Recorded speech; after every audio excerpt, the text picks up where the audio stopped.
छोरी मान्छे बिहे गरेर गयो भने सबैभन्दा सुरुमा मान्छेले कस्तो केटासँग गयो भनेर सोध्दैन ठुल यत्रो आउँछ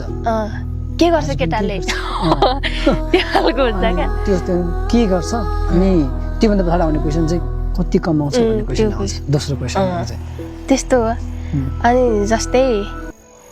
त्यस्तो कुराले गर्दाखेरि चाहिँ अब छोरी मान्छेले सम्पत्ति हेर्नुपर्ने छोरी मान्छे सम्पत्ति हेर्छ भनेर जसले नि भन्छ नि छोरा मान्छेले प्रायः त्यो भन्छ हेर्छ पनि छोरी मान्छेले भन्छु हेर्छ पनि किनभने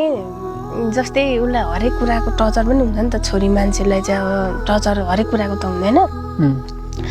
उसलाई त अब बिहे गरेर जाने बित्तिकै सुरुमा सोध्ने क्वेसन नै त्यो हुन्छ मैले यो खालको मेरो बाबाले चाहिँ समाजले चाहिँ यो खालको एन्सर डर दियोस् भन्ने सोच हुन्छ हुँदैन हुन्छ होइन जस्तै अनि जस्तै अब के गर्छ अरे फल्नाको बुढाले है लौरे अरे भने वाह कुन लौरे सिङ्गापुर भन्ने बित्तिकै अब जस्तै अनि अर्को के गर्छ अरे फल्ना त्यस्तो अरे अमाउन्ट त्यहाँ छ अरे अब त्यसलाई नि उता लान्छ होला नि छोरी मान्छेले सोच्नु पर्यो नि त होइन बाबालाई त त्यो समाजको अगाडि लज्जित बनाउनु त मन हुँदैन नि त होइन गर्वको साथ भनेर त्यो मानसिकता त्यही खालको भने देख्छ नि त समाजले अनि त्यहाँदेखि त्यस्तो अनि छोरी मान्छेले त्यो हेर्छ न हेर्छ क्या कमाउने मान्छे अनि त्यहाँदेखि फेरि यस्तो दुःख गर्ने भनेको फेरि श्रीमान श्रीमतीले नै हो होइन बाबाले किनेर बाबाले थुपादेको सम्पत्तिले कहिले नि पुग्दैन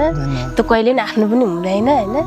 आफूले कमाएको पैसाको फाल्टै माया आफ्नो सम्पत्तिको फाल्टै माया होइन अरूले दिएको केही हुँदैन अनि त्यस्तै खालको मानसिकता हुन्छ त्यो चाहिँ समाजले नै बनाइदिएको हाम्रो अनि यता अब अहिलेको युवा पिँढी धेरै विदेश जानुको मूल कारण पनि समाजै हो